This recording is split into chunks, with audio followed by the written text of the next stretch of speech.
falar sobre as provas da reencarnação. Então eu trouxe um jornal, tá bem velhinho, ó, saiu 6 de janeiro de 2015, agora não me lembro qual é o jornal, mas traz aqui assim, ó, lembranças de vida passada. O menino de 3 anos conta que foi morto, indica onde está o corpo e indica quem foi o assassino. O menino de 3 anos lembrou detalhes da sua vida passada e revelou que foi assassinado com um machado. O corpo e a arma foram encontrados. O assassino foi identificado pelo garoto e confessou o crime. O caso aconteceu na região das colinas de Golã, perto das fronteiras da Síria e de Israel. E segundo o jornal americano Epoch Times, que ilustrou a reportagem com uma foto de arquivo. Quando o menino começou a falar, ele contou para sua família que foi assassinado com um golpe de machado na cabeça na vida passada. De acordo com o jornal, o garoto nasceu com uma longa marca vermelha aqui no pescoço, né, na cabeça, por causa da machadada mesmo, né? E então o menino lembrou ainda do seu nome, da aldeia que ele morava, da vida passada. Então, como na etnia drusa é comum que os adultos levem as crianças para casa da sua vida anterior, caso elas recordem do local, todos seguiram para o vilarejo indicado pelo garoto. Lá, os moradores disseram que o homem, que ele tinha dito que era o assassino, estava desaparecido há 4 anos. No vilarejo, mais lembranças vieram à memória do menino, o nome completo do assassino, o local onde o corpo foi enterrado, no lugar ele apontou onde que estava o machado, né? E eles foram buscar o homem e ele acabou confessando o crime. Então, histórias são contadas em livro. Então, a história desse menino, que saiu nesse jornal americano, Epoch Times, foi tirado de um livro, Crianças que Viveram Antes, a Reencarnação Hoje, do terapeuta alemão Trutz Ardo, e na obra o especialista conta casos de outros meninos e meninas que se lembravam das suas vidas passadas, com detalhes preciosos e que foram constatados. Então, quem contou a surpreendente história desse menino para o terapeuta Trutz Ardo foi Eli Lash, médico conhecido porque ele desenvolveu em Gaza esse estudo, né? Então, ele acompanhou o estudo do menino e levou, então, para ser publicado. Bom, então a gente vai lembrar que a doutrina espírita trouxe para nós uma explicação do mistério, o que fazemos na Terra. Então, porque a gente viu a história aqui, e nós vamos ver que através da doutrina espírita nós vamos entender que realmente isso acontece, e é muito miúde, né? E aí a explicação vem aqui, né? Justamente quando estudamos a doutrina espírita, que vai nos explicar. Porque Kardec, quando compilou a doutrina espírita, ele ficou maravilhado, disse: enfim, as respostas das minhas indagações.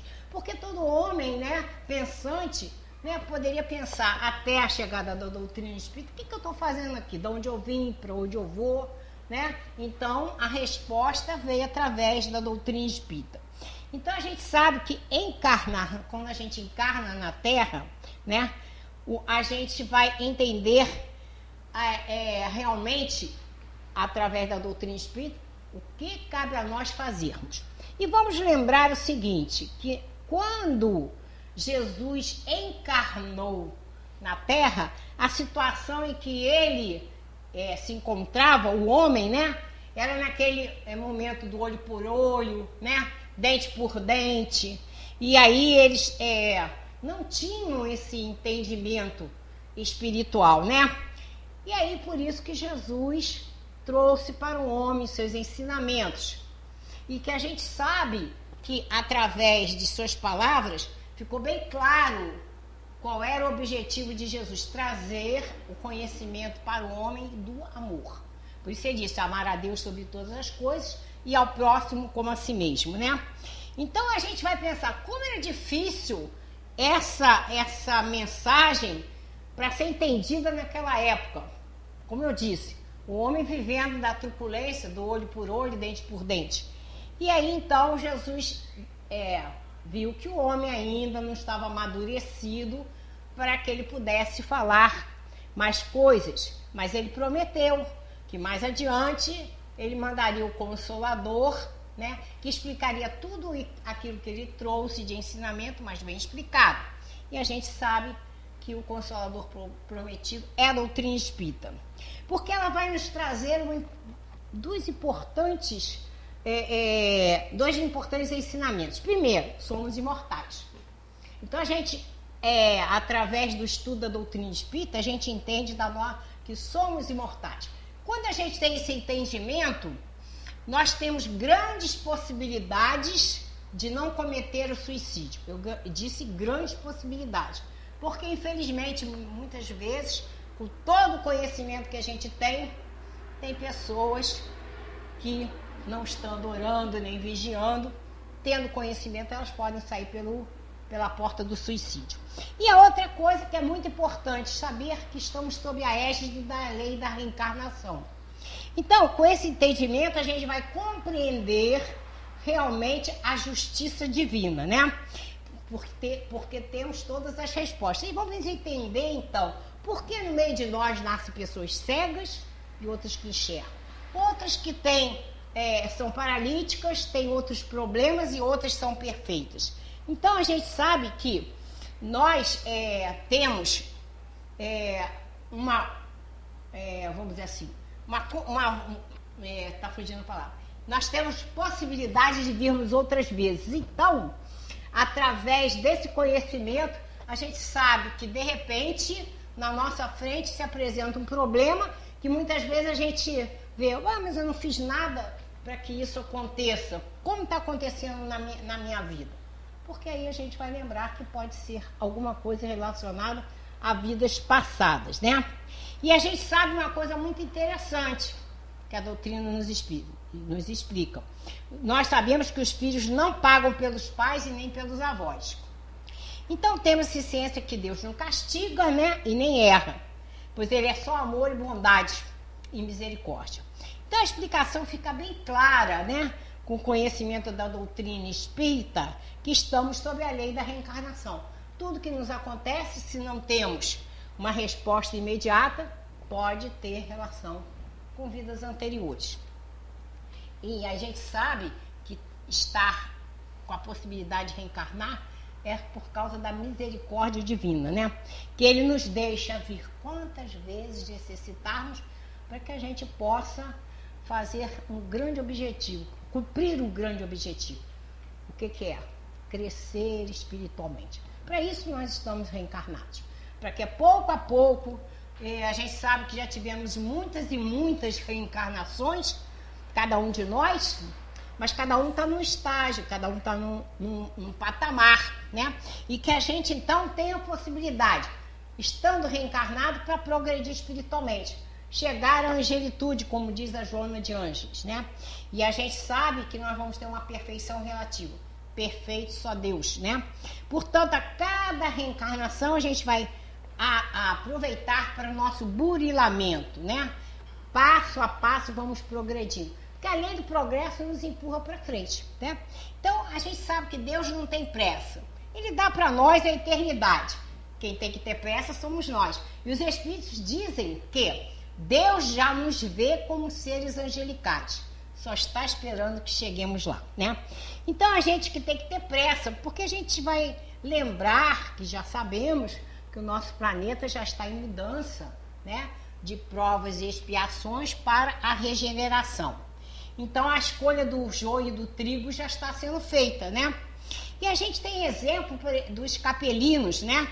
Que eles pertenciam, né, ao planeta do sistema Capela, situado lá na constelação Cocheiro, que passaram por esse mesmo processo que nós estamos passando, né? Houve uma seleção natural. Que tipo de seleção foi essa? O planeta progrediu e aqueles que acompanharam moralmente essa ascensão do planeta conseguiram reencarnar lá.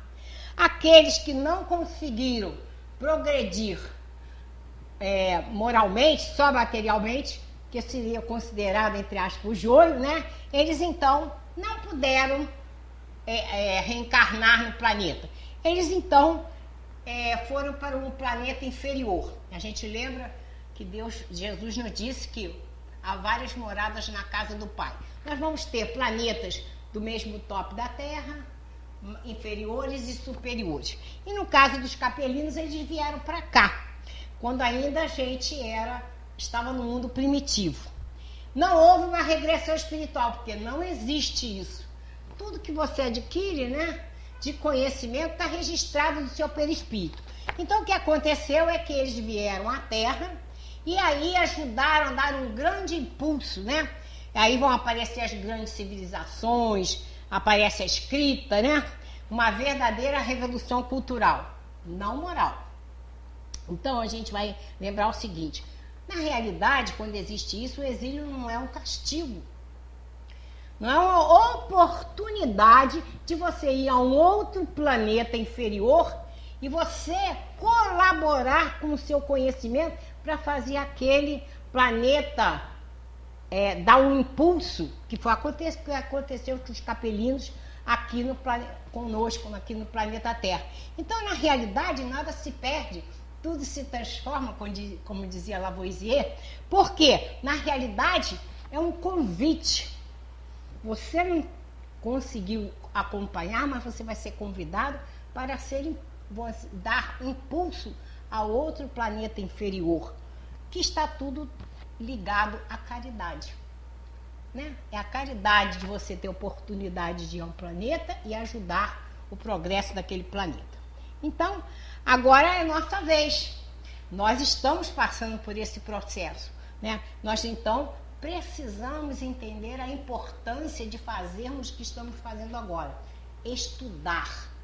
Estudar a doutrina espírita, que nos mostra quais os caminhos que Jesus traçou para nós, que a gente tem que ter essa responsabilidade do entendimento, de entesourar esse conhecimento e trabalhar em nós e colocar em prática. Aí nós vamos estar adequados à nossa ascensão espiritual, né? Então, porque Jesus deixou bem claro: eu sou o caminho, a verdade e a vida. Quem quiser o Pai será através de mim, né? E ele também afirmou que ele venceu o mundo. Ele deixou claro que nós podemos fazer. E disse que nós podemos fazer tanto ou mais do que ele, desde que tenhamos coração. Ou seja, desde que a gente aprenda a usar o amor, colocá-lo em ação. Então ficou bem claro que realmente o crescimento espiritual vai depender de nós, querermos ou não. Aí, novamente, a nossa lembrança, que a doutrina espírita é o consolador. E ela também traz as ferramentas para que a gente possa se modificar e nos mostra a importância de amar, de perdoar, não ser egoísta, não ser orgulhoso. Nós podemos entender a importância da tolerância, da paciência, da compaixão e da indulgência. Então, como eu ia falando sobre a doutrina espírita, que nos mostra a lei da reencarnação, a gente vai parar e pensar. Quantas vezes aconteceu a situação de alguém chega para você e faz uma pergunta e você prontamente responde? Depois você para e pensa: onde eu estudei isso? Eu nunca estudei isso. Veio de outra vida. Ou então, com você, como aconteceu comigo há muitos anos atrás, eu parei, mas eu fazia muito disso. As pessoas chegavam para mim, estão com sintoma assim, com não sei o quê, aí eu diagnosticava, dava certo. Até um dia que eu caí na real: eu estou professora, eu não sou médica. Parei, mas eu não errei nenhum diagnóstico, mas custei acordar, né?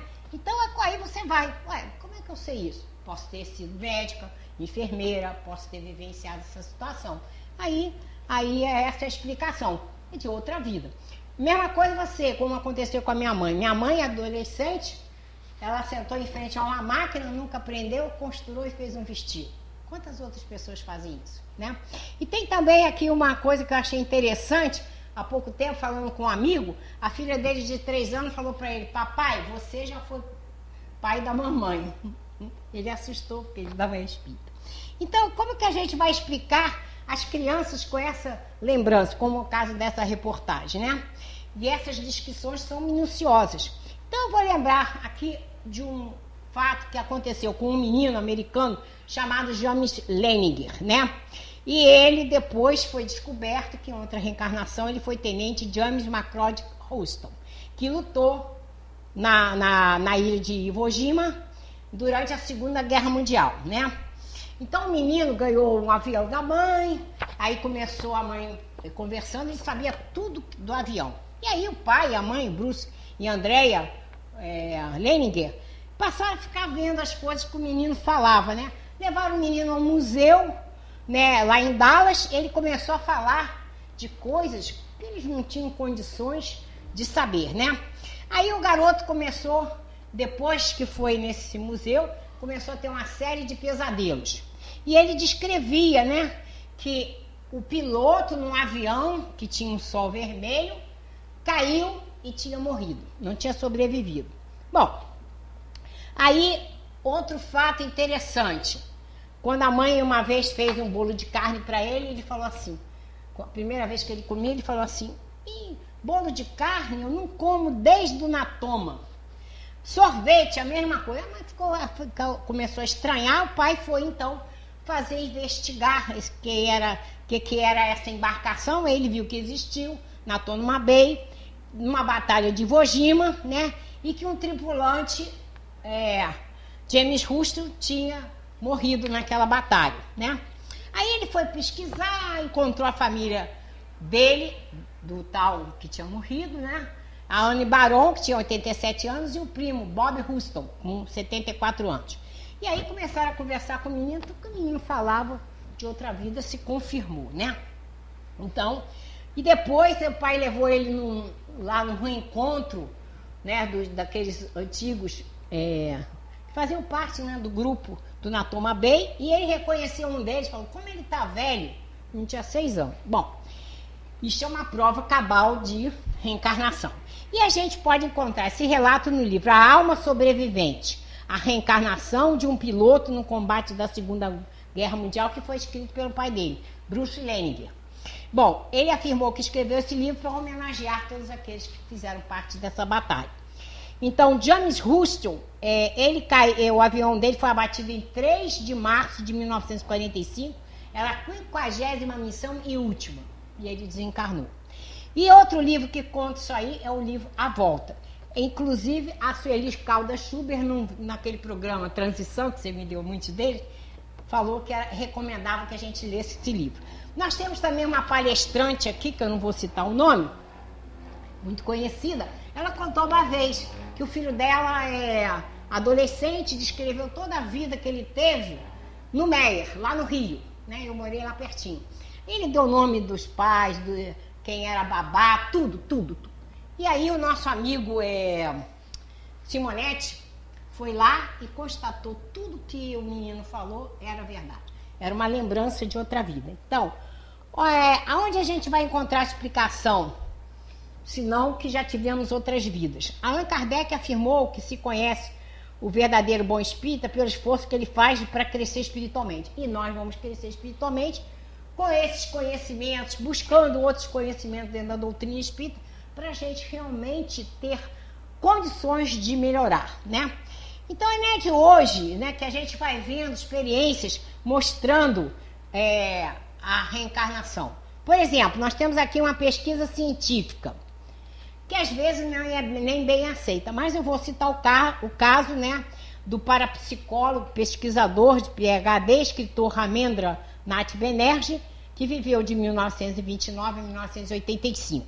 Escreveu o livro Vida, Pretérita e Futura em 1979.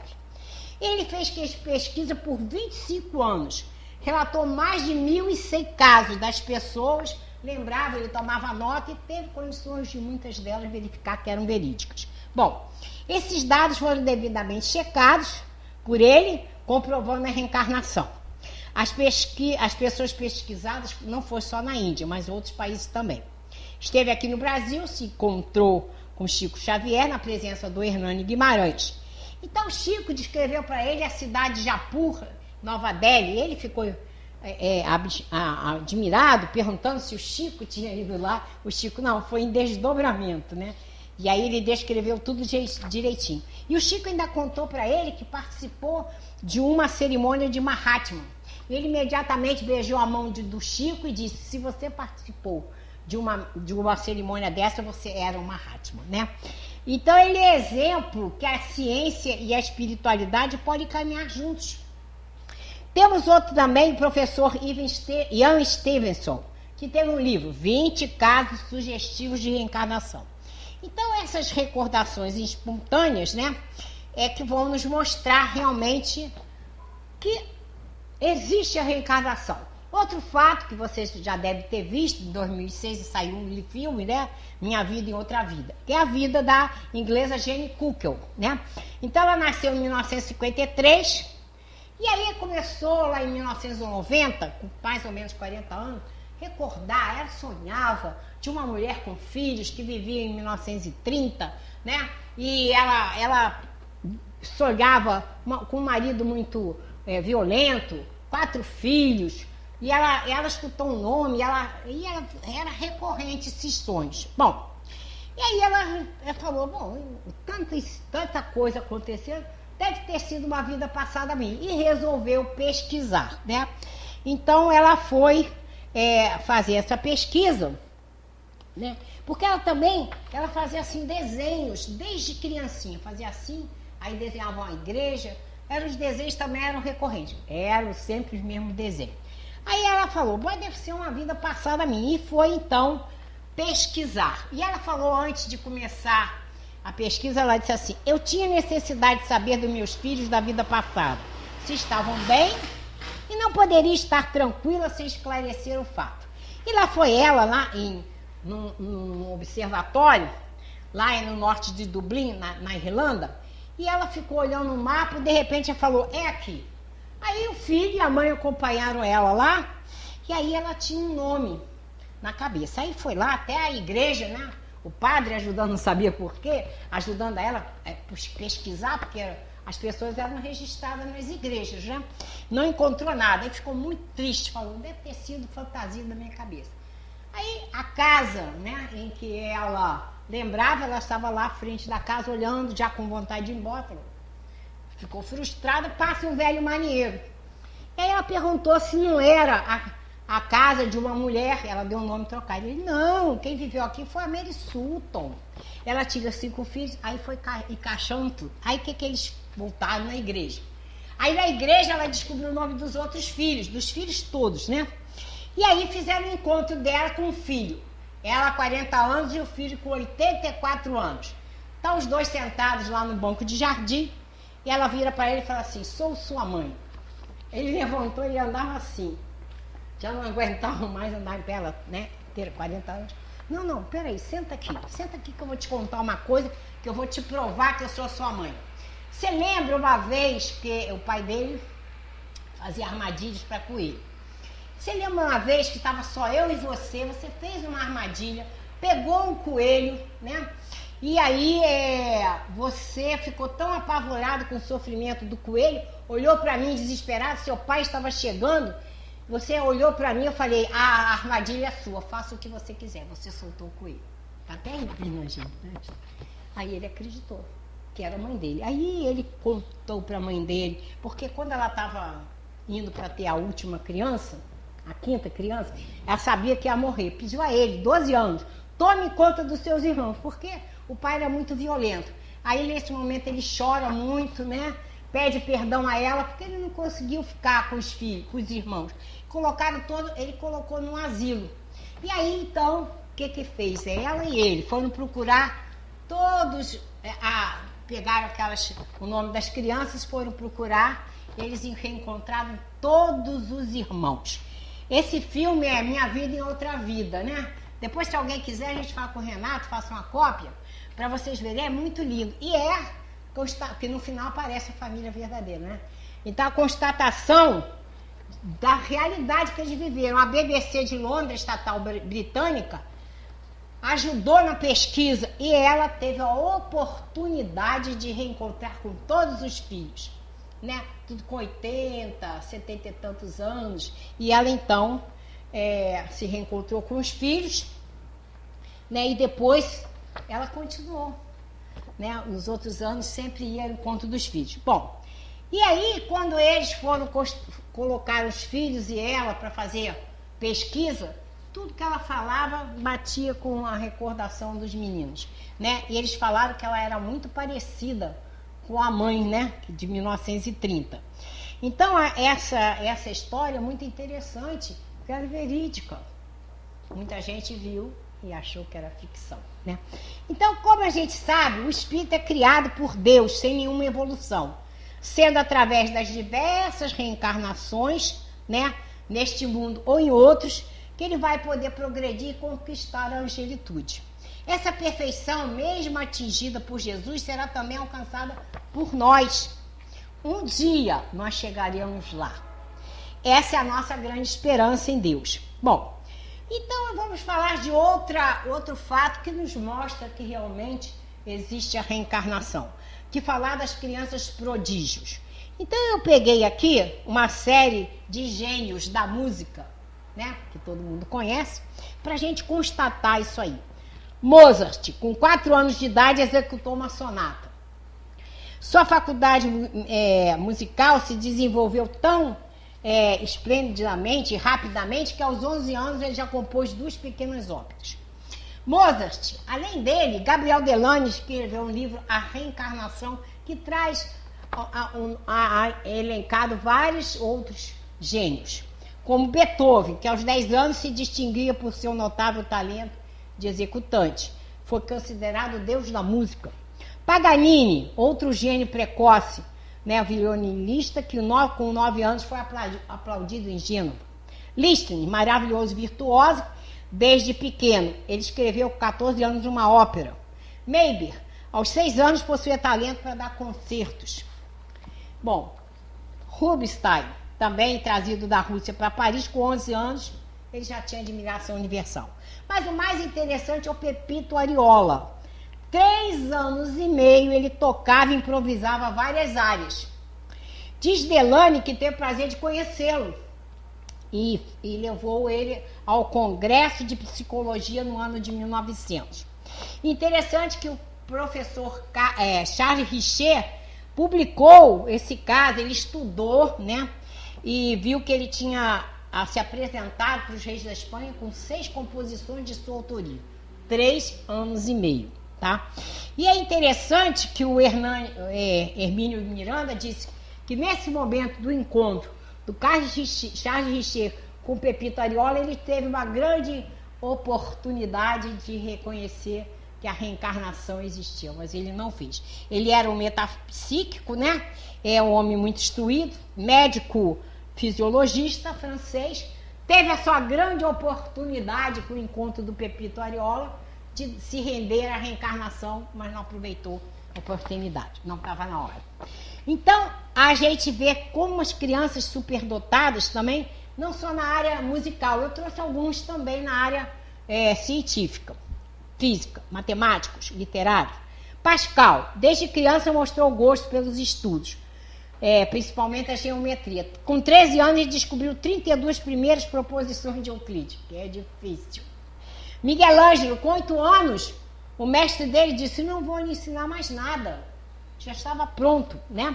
Vitor Hugo, com 13 anos, apresentava a magnífica faculdade de versificação. Foi chamado de criança sublime, recebeu um prêmio em Toulouse. Agora, na atualidade, só vou dar um, que são inúmeros. Mas esse eu achei fantástico. O nome dele, não sei se eu vou falar direito. Kim Ung-yong. Ele nasceu em 8 de março de 1962. Hoje ele é engenheiro civil, que está com 61 anos, né? É um sul-coreano. Ele está no livro do Guinness, onde estão os mais altos QIs. O dele é 210, de Einstein 660. Ele começou a falar com 6 meses, com 1 ano ele falava frequentemente. Com 3 anos ele falava japonês, coreano, alemão, inglês, já era um expert em pintura, escultura. Com 5 anos começou a falar chinês, espanhol, vietnamita. Então, aí ele com 4 anos foi para uma universidade. Com 8 foi chamado para fazer parte da NASA. Está lá até hoje.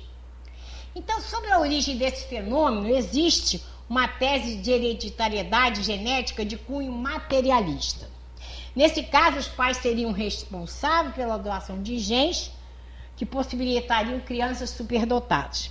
Mas essa teoria é insuficiente, ela cai por terra, por não responder, de fato, como que nascem crianças em meios não instruídos e se tornam gênios. como Augusto Comte, Copérnico, Descartes, Spinoza, né? Então, sobre esse assunto, a doutrina espírita, com base na sua filosofia espiritualista, prova com evidências irrefutáveis que a inteligência do organismo, por ser um atributo do espírito, uma vez que o alto grau de atividade intelectual se mostra entre aqueles cuja idade não atingiu a maturidade física. Então, não tem como, está provado que essa inteligência está ligada ao quê? Ao espírito, não é doação de pai nem mãe. No livro dos Espíritos, na questão 203 dos benfeitores espirituais, responderam a Kardec que os pais não transmitem aos filhos parcela da sua alma, só a parte hereditária física, né?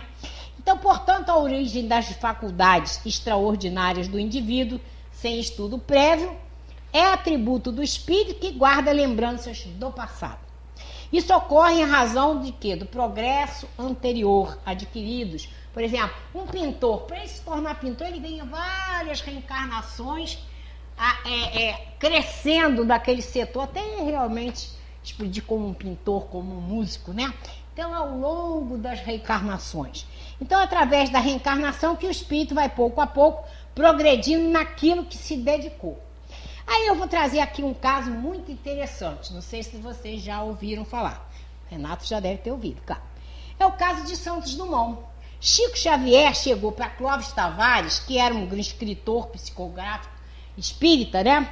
Disse para ele, olha, seu filho, que nasceu em 1956, o Carlos Vitor, é a última reencarnação do Santos Dumont. Carlos Vitor, que foi Santos Dumont, com 9 meses caiu do carrinho, ficou tetraplégico e desencarnou com 17 anos, em fevereiro de 1973. Santos Dumont, a gente sabe que ele se enforcou no dia 23 de julho de 1931, no Guarujá, quando ele viu na revolta constitucionalista usarem aviões para a guerra. Chico, então, revelou para o professor Clóvis Tavares que o inventor vivera 2 reencarnações em inesgotável pesquisa sobre aviação. Então, olha o que ele foi antes.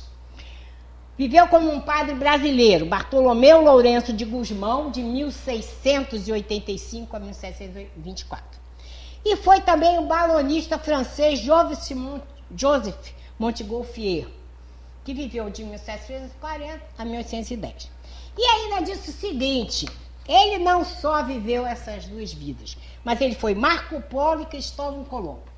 E tudo isso depois foi confirmado pelo filho do Clóvis Tavares, o Flávio Mussa Tavares, o médico homeopata, fez uma entrevista no jornal Folha Espírita, em São Paulo, ratificando tudo que o Chico, né, trouxe. Então, olha só, a trajetória, a semelhança, porque Marco Polo viveu de 1254 a 1324. E o Cristóvão Colombo, 1451 a 1506. Então, olha a trajetória desse espírito. Ele foi Marco Polo, Cristóvão Colombo, Bartolomeu Gusmão e Montgolfier e Santos Dumont, depois Carlos Vitor. Foi a trajetória dele sempre preocupado em diminuir distâncias, né? Então, essa é uma coisa interessante. Agora, eu descobri uma coisa que achei muito interessante, vou falar. Parece que não tem nada a ver, mas tem. Ó, lá no Reformador de 1883, olha só o que eles trouxeram à baila. Em 30 de julho de 1876, em Silveira, São Paulo, um médico chamado Ernesto Castro, espontaneamente ele recebeu a mensagem do Estevão Montgolfier, deve ser irmão dele, né, do balonista, que eram 2 balonistas, né? Então, olha só a mensagem. Vencer o espaço com a velocidade de uma bala de artilharia em um motor que sirva para conduzir o homem, eis o grande problema que será resolvido dentro em pouco. Essa máquina poderosa de condução não há de ser uma utopia, não. E o missionário que traz esse aperfeiçoamento à Terra já se acha entre nós. Santos Dumont tinha 3 anos. Então, ele já foi, né, anunciado lá no Reformador que ele estava para vir.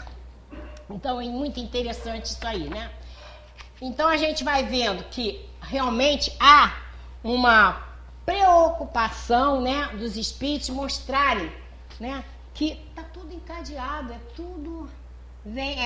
um ponto, se dá um ponto para chegar ao outro. A gente está numa escada, vai subir nos degraus para a gente chegar lá. Então, sabemos que os conhecimentos e as aptidões têm a explicação de que o espírito troca de roupagem física através das reencarnações sucessivas, porém, a sua individualidade é imortal. Não perde jamais o conhecimento intelecto moral, adquirindo ao longo das suas experiências no curso da sua evolução espiritual. Então é isso aqui. Por exemplo, eles falam, às vezes um físico vem, traz uma teoria, desencarna, fica estudando na espiritualidade, depois ele volta, quase 100 anos depois, para dar continuidade ao que ele fez. Porque a vida continua. A gente desencarna e está lá, né? Quem tem conhecimento, né, da importância de estar trabalhando, estudando na espiritualidade, continua, né? Porque eu tenho gente que eu conheço gente que fala assim, estou doida, não sabe da reencarnação. Estou doida para morrer, para não trabalhar mais. Eu falei, sinto muito. Você está muito enganado. Se você tiver conhecimento, você sabe que vai trabalhar muito, né? Para você ajudar os outros e você também progredir, não é isso? A gente sabe o caso, por exemplo, Bezerra de Menezes. Em 1900 ele desencarnou. Em 1950, a Celina trouxe um recado de Maria. Pode se afastar da órbita terrestre. Ele pediu não. Enquanto tiver sofredores aqui, eu quero ficar aqui.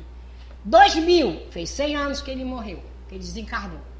Outro convite. Ele está aqui nos ajudando. Então ele está trabalhando. Então a gente sabe que a oportunidade de crescimento espiritual, a vida continua. Aqui e lá, né? Na espiritualidade. Então, quando a gente vê uma teoria feita, estou dando exemplo um físico, pode ser um químico, outra coisa qualquer, ele vem, traz a sua contribuição, vai para a espiritualidade, estuda mais um pouco e volta para dar continuidade. É assim que funciona, né? E a gente está falando tanto em reencarnação, mas a gente tem vindo do próprio Jesus a certeza da reencarnação. Vou dar duas passagens rapidinho. Primeira está lá no Monte Tabor, Jesus com Pedro, João e Tiago. Quem eles veem? Moisés, desencarnado há mais ou menos 1.200 anos, e Elias há mais 800 anos. Então eles tiveram entendimento que aqueles espíritos tinham vivido aqui na Terra. E foi aquele momento, depois que Jesus fala para eles que João Batista era a reencarnação de Elias, que Elias já tinha vindo e eles não tinham percebido. E a segunda é a conversa que Jesus tem com Nicodemos, quando ele disse que era preciso nascer novamente para progredir, né? Então, a gente vai perguntar, se o próprio Jesus trouxe para nós, né, essa certeza da reencarnação, por que, e está na Bíblia muitas passagens, por que o conhecimento da reencarnação sumiu através dos tempos? Vamos explicar através da história. Em 313 depois de Cristo, no edito de Milão, o imperador era o Constantino. O Império Romano, então, adotou o cristianismo. Depois de matar vários cristãos, mas eles fizeram o quê? A população é muito grande cristã. Então, o que eles fizeram? Adotaram o cristianismo para quê? Para manipular o povo. Porque toda coisa que viesse, que não estivesse de acordo com eles, eles simplesmente diziam que era heresia e sumiam, né? Bom, em 553 depois de Cristo, no segundo concílio ecumênico de Constantinopla, é que a reencarnação vai ser sepultada no vale das heresias da Igreja Romana. Justiniano era imperador nessa época. A sua esposa Teodora era uma mulher muito astuta, muito frequentemente perseguia os povos, era mulher iníqua, era cruel. Então ela não admitia pensar que um dia ela ia ter que voltar como um aldeão ou pagar pelos seus erros, e pedia para ele tirar a reencarnação. Bom, então no caso ela então insistindo, apela para ele. Então o que ele faz? Em 553 depois de Cristo, ela já tinha até desencarnado, mas em homenagem a ela, ele tira a reencarnação, passou a não existir a reencarnação, né? Então, a gente pensa o seguinte, embora ela existia, mas teoricamente a reencarnação sumiu a partir do Edito de Milão, né? Acho que é. Bom, hoje a gente tem, através da doutrina espírita, o resgate desse conhecimento. A gente sabe que existe a lei da reencarnação, que vem comprovar a lei de causa e efeito. A lei de causa e efeito se cumpre. Você errou, você vai resgatar, você vai tentar melhorar, mas a gente sabe também da oportunidade da nossa reencarnação, da gente melhorar. Pedro disse bem claro, o amor cobre uma multidão de pecados. Então, quando eu vou ajudar alguém desinteressadamente, por exemplo, vou ajudar o Renato, está com problema. Desinteressadamente, o que acontece? Eu estou resgatando erros de outras vidas. Mas estou fazendo uma outra coisa muito importante que Jesus deixou para nós, lá naquela parábola do mordomo infiel. Granjeai amigos. No momento que eu vou até ele ajudá-lo, não só vou tê-lo como amigo, mas os amigos espirituais dele, como se fizesse assim, vamos tomar nota do nome da Isa Rita, porque o dia que ela precisar, por gratidão, nós iremos ajudá-la. É assim que funciona, né? A gente vai fazer a caridade, mas vai receber de outra forma. Por isso que a gente vê muitas vezes na nossa vida, momentos angustiosos que nós estamos vivendo, parece que não vai ter uma solução, inesperadamente vem de pessoas que a gente às vezes nem conhece a solução, a ajuda, porque é assim que funciona. Então, como é importante a gente ter esse conhecimento que a doutrina espírita nos dá de como nós temos que nos conduzir. Está lá os ensinamentos de Jesus. Temos que estudá-lo, colocá-lo em prática, para a gente ir crescendo espiritualmente, galgando os degraus da ascensão espiritual, que é o nosso objetivo, né? Então a gente vai entender, através do estudo da lei da reencarnação, que Deus não erra, Deus não castiga, tudo está acontecendo como tem que acontecer. É claro que em muitas situações as coisas mudam. Nem sempre, né? Você matou uma pessoa e você vai morrer. Você pode fazer escolhas. Infelizmente, nós temos dois caminhos. Amor ou dor para escolher. Eu digo, infelizmente, a gente ainda está escolhendo a dor. Ah, eu fiz uma... Tá lá, você vai reencarnar, aí você tem noção de quanto errou. Vai escolher o quê? Passar pela dor. Mas você pode escolher o amor. Aí a gente tem exemplo daquele homem que tinha uma mina de carvão, né? E os empregados dele, no século passado, todos tinham morrido de tuberculose. E aí, quando a gente está na espiritualidade, se dá conta do mal que fez. Vai reencarnar. Aí eu pergunto, ele vai escolher o quê? Aí o pessoal, não, vai escolher morrer tuberculoso.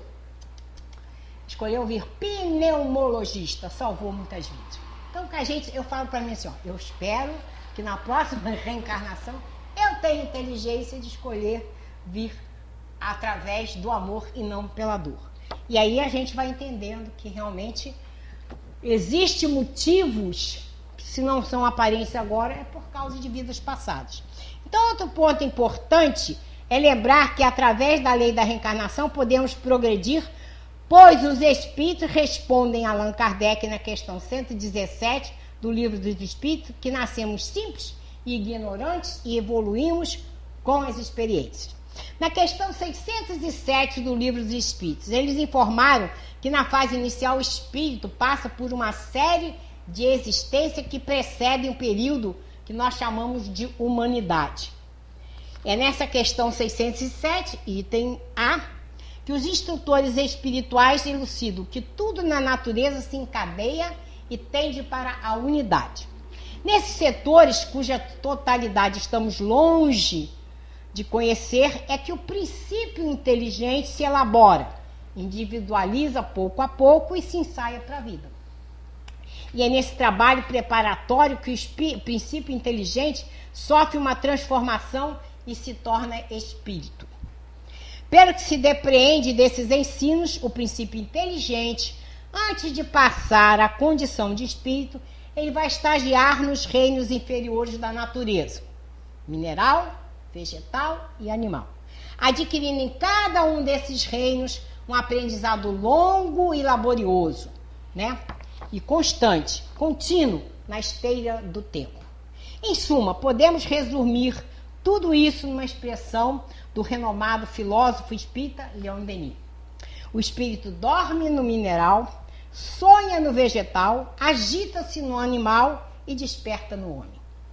Então, percebemos que com isso que tudo evolui, né? O princípio inteligente evolui a tal ponto que em determinado momento ele vai se individualizar. Para concluir, podemos dizer que, com a comprovação inegável da existência da lei da reencarnação, o que podemos dizer mais é que, com esse conhecimento fundamentado em nós temos que fazer o seguinte: interiorizar o conhecimento da doutrina espírita, que é o Consolador prometido. Como é que eu vou melhorar se eu não sei o que eu tenho que fazer, né? Então, colocar em prática no nosso dia a dia. Então, a gente vai lembrar da Joana de Ângeles, né? Vamos fazer uma viagem difícil ao interior de nós, para a gente, com humildade, reconhecer o que ainda precisamos melhorar. Infelizmente, é muita coisa, mas a gente tem que tomar ciência. Desculpa, eu não sei perdoar. Então, se eu tomo consciência que eu não sei perdoar, é um passo importante, como ela disse. Não vou ficar batendo com a cabeça na parede, me escabelando. Eu vou pegar aquilo como minha meta. Vou me tornar uma pessoa que vai saber perdoar. Então, aí a gente pega a cola de Santo Agostinho. Vamos fazer o que ele fazia. Ele pensava à noite tudo o que ele fez, fazia uma retrospectiva. O que fez de bom, ele ia repetir. O que fez de ruim, ele ia modificar. E a gente sabe que a gente modifica assim, porque nós que já somos espíritas há muitos anos, a gente vai, mesmo que a gente seja uma pessoa boa, de coração, mas a gente vai ver quantas coisas a gente já se modificou, né?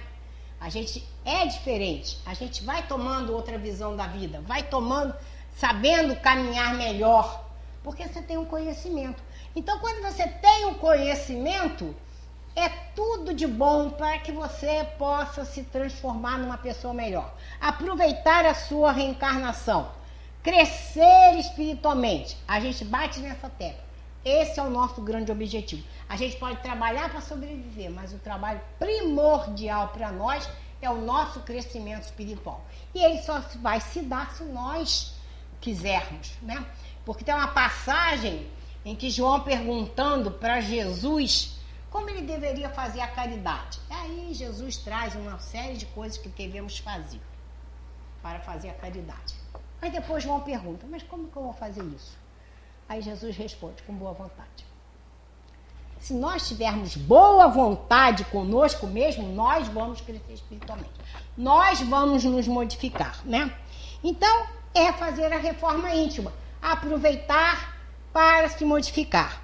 Prestar a caridade incondicional. Fazer o bem sem olhar a quem e não esperar o retorno. E a gente tem que entender isso. A nossa caminhada de crescimento espiritual está atrelada ao quê? Eu me modificar, mas eu fazer a caridade. Seja ela qual for. Pode ser a caridade material, pode ser a caridade moral. Porque muitas vezes as pessoas pensam que em dar dinheiro para o outro está tudo bem, obrigado.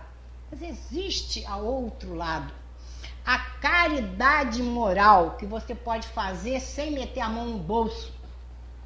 Você pode ir num asilo, num orfanato, num hospital, né? Você pode procurar seu vizinho que está tão triste, um amigo desalentado, está doente, vai lá, vai conversar. A gente tem que entender a importância de sermos solidários. Muitas pessoas se sentem, minha vida não tem sentido. Então eu e a Inágia, algumas amigas que a gente tem, falam, minha vida não tem sentido. Vai fazer, sai, vai. Você é católica? Vai na sua igreja que deve ter um trabalho assistencial. E deixa de ser solitário para ser solidário. E tem amigas que no outro dia a gente foi falar para ela, nem pensar. Entendeu? Então aí não acordou ainda que nós precisamos crescer, mas precisamos fazer a caridade. Esse é um degrau importantíssimo para nós ao galgarmos, né? Então, quando a gente faz isso, interiorizar o conhecimento, colocar em prática, fazer a reforma íntima, fazer a caridade, nós vamos ter oportunidade de aproveitar a misericórdia divina que é dada para nós através da lei da reencarnação. poder reencarnar tantas vezes quantas forem necessárias para o nosso crescimento espiritual se dar. Então vamos lembrar de uma coisa muito importante: orar e vigiar. Nós temos que orar porque nós temos a ajuda dos amigos espirituais. Eles, inclusive, se você estiver fazendo uma boa leitura, eles estão perto de nós. Quantas vezes a gente está num problema sério, faz uma oração e você é ajudado, né? Você, né, lembra de alguma coisa, né? Te mostra um caminho. E como o Renato fez aqui, falou antes, aqui a casa, a nossa casa, ou qualquer casa religiosa, era um ponto de apoio, de luz para nós. Se nós estivermos angustiados, vamos mentalizar os mentores da casa de qual nós já fazemos parte, que não é à toa que nenhum de nós estamos aqui, porque a gente vê pessoas que às vezes moram do outro lado da cidade e vêm para cá. Tem um centro do lado, mas o compromisso espiritual está aqui. Então lembremos desses amigos espirituais. E vigiar para a gente errar menos. Ter ouvidos para ouvir, olhos para ver. A importância do ir de pregar e fazer o que nós estamos fazendo aqui, levar a palavra, e muitas vezes, como São Francisco fala ali, ó, pegue sempre o evangelho, se necessário, use palavras, porque mais do que as palavras, as nossas ações. Então, quando a gente age através do amor, nós somos uma luz, nós somos um exemplo que as pessoas podem querer seguir. Então, às vezes, através do nosso comportamento, como a religião daquela pessoa que é tão calma, que é tão caridosa, a espírita pode ser uma luz para vir buscar, né? Porque todas as religiões vão falar de Deus e todas elas dão oportunidade para as pessoas crescerem com isso aqui, pregando o evangelho, se preciso for, usando palavras, mas principalmente colocar em prática no nosso dia a dia esses ensinamentos trazidos por Jesus para aproveitar a nossa reencarnação, para progredir espiritualmente, que é o nosso grande objetivo. Então, meus irmãos, muita luz, muita paz, que neste ano, né, que estamos começando, nossa primeira palestra aqui do Dom Pedro II, traga para nós muita saúde, muita perseverança na nossa busca de crescer espiritualmente, que desperte em nós a vontade realmente de estudar a doutrina espírita para dar um embasamento para que a nossa vida possa seguir melhor, para que a gente possa realmente crescer espiritualmente, aproveitar a reencarnação. Porque quando a gente faz uma boa leitura, nós estamos sendo recarregados, né? E Jesus disse muito propiciamente para nós que nós temos que fazer brilhar a nossa luz. Nós temos a luz, mas nós precisamos despertar essa luz para nós e para os outros. Então, que esse ano que se inicie agora, tenhamos essa responsabilidade de estudar a doutrina, colocá-la em prática no nosso dia a dia e principalmente exercer o amor que Jesus deixou bem claro para nós. Amar a Deus sobre todas as coisas e ao próximo como a si mesmo. Que Jesus nos abençoe e muito obrigada.